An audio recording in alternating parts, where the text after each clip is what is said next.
So this is how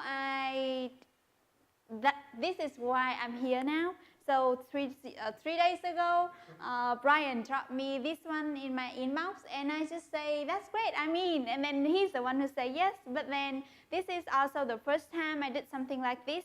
I mean, I've say yes many times before, but today I would like to look at all of my biggest yes and see what I've learned from it, and explain why it had to teach me how to say no more. So this is my first yes to an internship in Singapore about 5 years ago, and Singapore Changi Airport, the biggest, the only one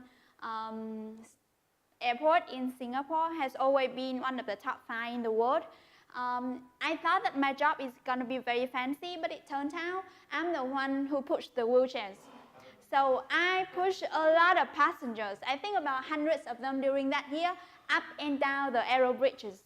And you could imagine how you felt during the time we transit in big airports, because you would feel cranky, tired, and we have to cope with the customer every day on a daily basis for 6 months. And every time, I mean, it's a tough, very tough job.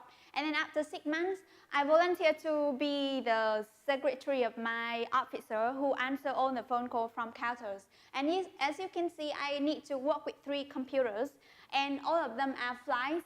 There's a lot of flights in Changi, so they just go up and down. And what I need to do is to ask people to handle certain cases. So whenever I remember about that year, then this is my biggest memory, the strongest one, because sometimes we are so tired that after the flight, I just went to the restroom, and then when I woke up, I didn't notice that I fell asleep in the restroom. Luckily, it's not the restroom in Vietnam. Anyway, so this is the second yes. So after that tough job in Singapore, I thought that, okay, now I can say yes to every other things. So I say yes to another trip by bicycle from the north to the south of Vietnam. And this is me in the middle of a mountain. I went with 3 other guys, and there's some time when money cannot buy you anything, because there was no one there for you to buy, and people who speak Vietnamese, they are Vietnamese, but I don't understand anything that they say. And so we just got some vegetable from the mountain. And as you can see, this is my skin after the trip. It lasts for 48 days. And you can compare the skin on my thigh with the skin on my face. That's the difference. And the biggest lesson I learned after this one is I'm tougher than I thought, both mentally and physically. And also, I learned to value everything that we are taking for granted now. Have water to drink is great. Being able to sleep is great, because I was so sleepy during the whole trip, you can see. This is when we are on a ferry to somewhere.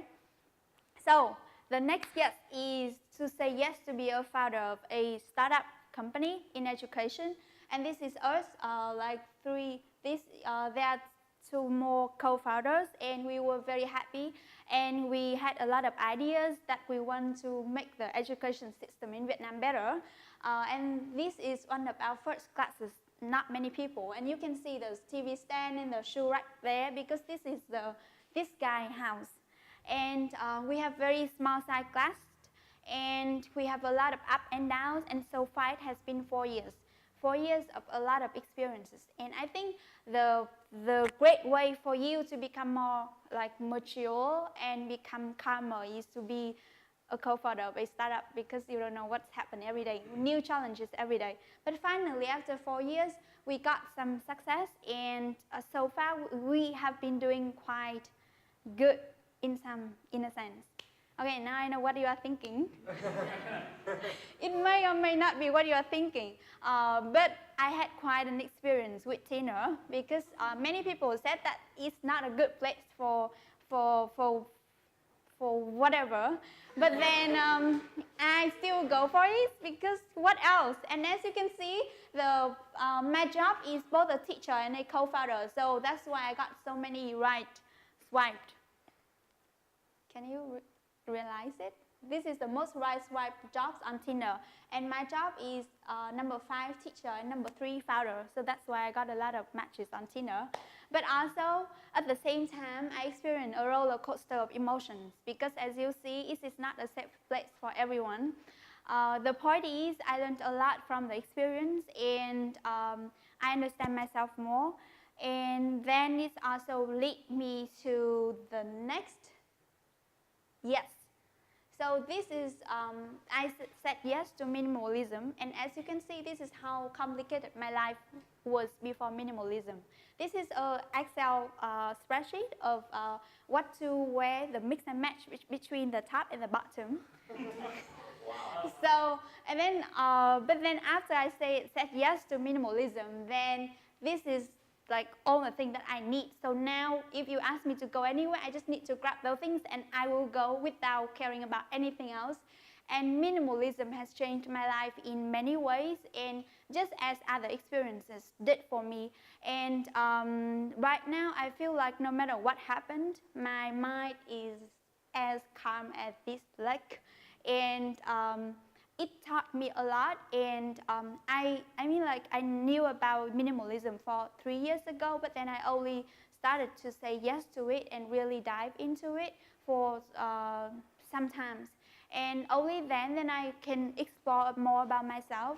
So in short, if you are having to like consider whether you are going to say yes or no, then I highly recommend that you say yes, so you can have one more chance to get to know more about you and get to know your limits. And then after that, I'm sure that you will be better at saying no to what's not important to you. So thank you.